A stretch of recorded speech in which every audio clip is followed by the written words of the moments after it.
Moving on to The Prestige, which somehow Christopher Nolan had time between Batman Begins and The Dark Knight to make another movie, and he adapted this film from Christopher Priest's novel of the same title. It's about feuding and dueling magicians in the 19th century in London, England. And it's a really great movie. Again, kind of an underrated film of Nolan's because he has so many great films.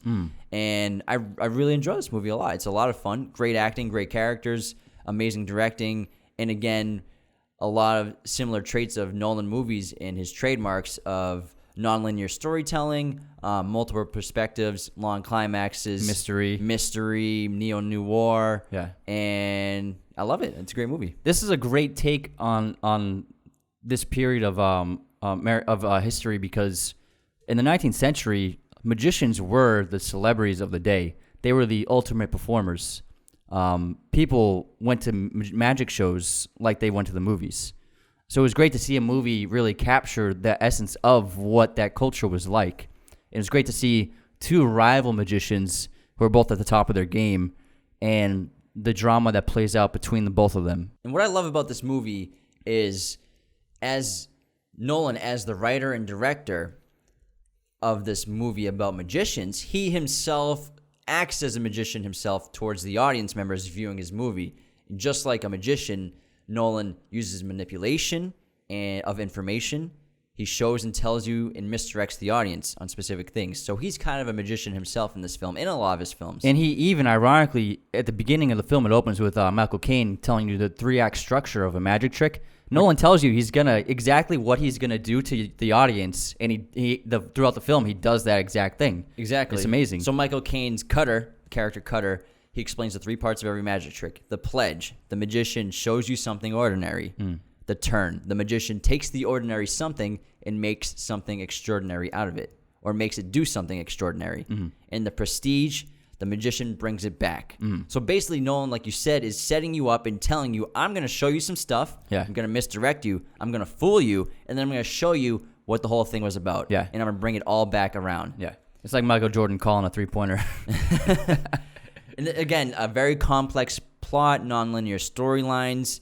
You're dealing with 2 characters who, at the beginning of the movie or in different parts of the movie, they seem to be friends and working together. And then the plot basically follows a combination of them reading each other's diaries, which is funny because they both end up knowing that they're reading each other's diaries. Yeah. And then those diaries, similar, which is kind of like how the book's broken up. The book's broken up into both their diaries. It's 2 parts. And then the other storylines are the feuds between them and what's going on. And you're actually seeing in different parts of the perspectives that the characters are experiencing while reading the diaries. And another thing I love about this movie is how he shows you the creation of tricks, and he kind of unveils the curtain to a lot of the tricks, like the disappearing bird trick, where the bird is in a cage and the magician flattens the cage and the bird disappears, and the audience is like, oh, where'd the bird go? And then he pulls the bird out of a hat or something, so the bird was okay all along. But then in the back room after the show is over, the magician's assistant opens up the table to find the first cage with the smashed, dead, bloody bird inside of it, so we can see how magicians use trickery and illusion to fool the audience. And it's a metaphor for how Rupert Angier does his trick, which we'll get to in a little bit. Again, spoiler alerts for this. It's a foreshadow. We're talking about the end of this movie. And another great aspect to this movie is that somehow Chris Nolan got David Bowie. And he so good. And he played a perfect Nikolai Tesla. So good. And Bowie actually turned it down. And Nolan flew out to him and pitched him the movie in person and told him that he's the only person who could actually pull this off because he's so larger than life. And then Bowie accepted the role. He's so good as He's great. And like that's really what Nikola Tesla was like. He's like this handsome Eastern European man who's very strange, incredibly intelligent. And in the book, you know, it's like he lived in the bottom of this mountain in the middle of America in Colorado, and I think Colorado Springs. Yeah, I think it's where his place is. And it's just so cool. And having a historical figure in a movie like this really adds to the authenticity and the realism that you're like, you know, this is a fictional story, but it kind of brings a little realism to it. Like, oh, these events, maybe they did happen. Yeah. And the thing with magicians and their tricks, no matter how elaborate or magnificent the tricks are themselves, generally they have a very simple explanation for the way it's done. And throughout the movie, you're wondering how these people are pulling these tricks off. And again, Nolan tricks you with this movie. Yeah. And basically, they're both competing over who does the best version of the same trick. Yeah, the disappearing man. So yeah, Alfred Borden comes up with it first, the disappearing man act, or is it The teleporting man. The teleporting man. They both call it different things. Yeah, it gets changed different but things. essentially, the magician disappears on stage and he winds up in a different area of the opera house. The stage. Well, so Borden does it for first. He goes in the door, bounces the ball, and comes out another door and catches it. And so basically, they're both competing to who does the best version of it. And you're seeing their feud where they're disrupting each other's acts, and they're sabotaging each other's acts. And even Borden a few times sneaks into Borden's acts himself. They're trying to figure out what the other's doing. Yeah. And they're both basically on this endless fight because Alfred Borden was partly responsible for Rupert Angier's wife's death in the film from drowning. Which caused the friction between them. Again, another metaphor for the ending of the film. Yeah. And so, again, magic tricks are very simple. And in this film, when we finally find out what's going on, and in Borden, at the end of the movie, he confronts Angier, and Angier's always been trying to figure out how Alfred Borden does this trick. Yeah. And he even has Scarlett Johansson, his assistant, go to try to spy on Alfred Borden, who he ends up falling in love with. And she won't tell him how he does the trick because she doesn't know either. Yeah. So the whole movie, Alfred Borden has tricked you. Yeah. He's tricked the audience, and Chris Nolan uses him to trick the audience as well, just like how the Chinese magician tricks the audience. His whole life is the act. The act. You got to live it every second. And it's the most simplest answer you could ever think of. And what happens is Alfred is actually twins. He has a twin. Yeah. So his assistant, who you never really hear talk, he's a different version of Borden. Yeah. And so what happens is they both share the life of Alfred. And in the book, each twin, their names are Albert and Frederick, which forms Alfred, the name of the character. And then after that's revealed, obviously this movie's better on second and third viewings. And the more times you watch the movie, the more easily it is to identify which twin is in the scene. Because one twin is more volatile, a little high-strung, more passionate, and the other twin is more modest, more caring and considerate.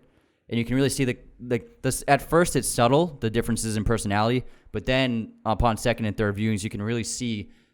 You can easily identify. Oh, it's that twin. Oh, it's this twin. Because one's married to Rachel McAdams' character. Rebecca Hall. Rebecca. So because one's married to Rebecca Hall's character, and she consistently says, "Today you don't seem like you're in love with me. Or today you're in love with me. Or today you mean it." Yeah. And then the other twin is in love with Scarlett Johansson. Yeah. And it's amazing because these two were so committed to their craft of magic that they sacrificed living a normal life in order to share one life in the pursuit of creating an amazing magic. Yeah. And again, towards the end of the movie kind of takes over as Rupert Angier's movie, and he's coming back, and he goes to horrible deaths in acts of evil to achieve his goal of having the greatest magic trick of all time and besting Alfred Borden. Yeah. But what he never understands is the simplicity of Alfred Borden's trick. It's just a simple trick and has a simple explanation. Yeah. But Rupert Angier takes it to this new level where, so towards the end of the movie, or at the end of the movie. Yeah, explain how it's done. So Alfred Borden gets tried for the murder of Rupert Angier because Rupert Angier plays a trick on stage, and Alfred Borden tries to get backstage to see how he's doing it. And because it's an amazing disappearing trick where he ends up on the back of the auditorium. It's impossibly effective. Trick. Yeah. And he knows for a fact he doesn't have a double. And so Alfred gets caught in backstage where the trick that So what happens is Angier disappears on stage, and then he shows up on the back of the arena, and the audience is like, "Oh my God, how did that happen?" But what really happens is a trip door opens up underneath his feet, and Angier falls into a water tank and drowns. It's locked. So Alfred Borden doesn't know what's going on, and Cutter catches him and sees him, and he thinks that he drowned Alfred's Borden. actually trying to break the glass to free him from the water. Because when he falls into the water tank, it locks itself. On it instantly locks. It's designed to lock itself. And so later on, Alfred Borden goes on trial for murder, and he gets hanged. Yeah. And Rupert Angier ends up taking his daughter and raising his daughter. So Nolan hints that Angier has created clones of himself with the hats and the rabbits. Yeah. and not the rabbits, with the hats. Yeah. So there's Cats. hats. They find out that there are hats strewn all over the yard because Nikola Tesla doesn't think his his machine works yet. Yeah. And so again, the end of the movie, Alfred, even though he was just hung, finds Angier and he shoots Angier, and then Alfred Borden explains everything to him. And this is where Chris Nolan explains to his audience everything. He's shown you so many tricks. He's shown you so much misdirection, and you're confused as an audience member. And now he's revealing the trick. He's doing the Prestige, where Borden tells him that he had a twin the whole time. It was a simple solution.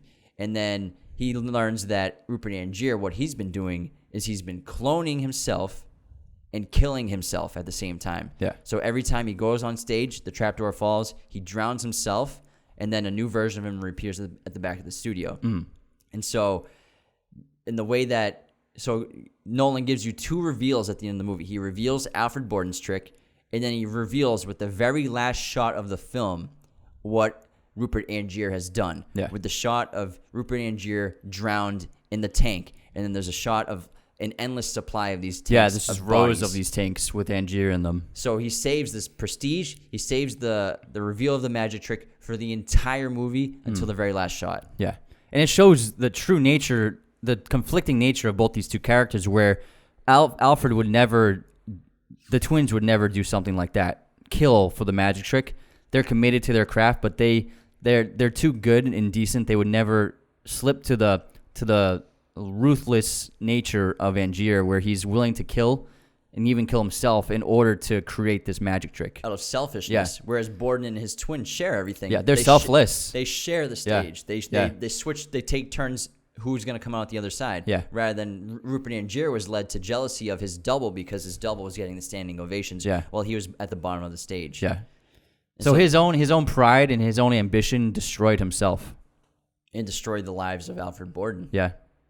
And again, with the Prestige, we're with another trademark of Chris Nolan with split selves, characters with split selves, where there are different versions of Alfred Borden with him and his twin. Rupert Angier is different versions of himself, pre and post magic trick, where he ends up basically selling his soul to become the greatest musician in the world. And you see him perform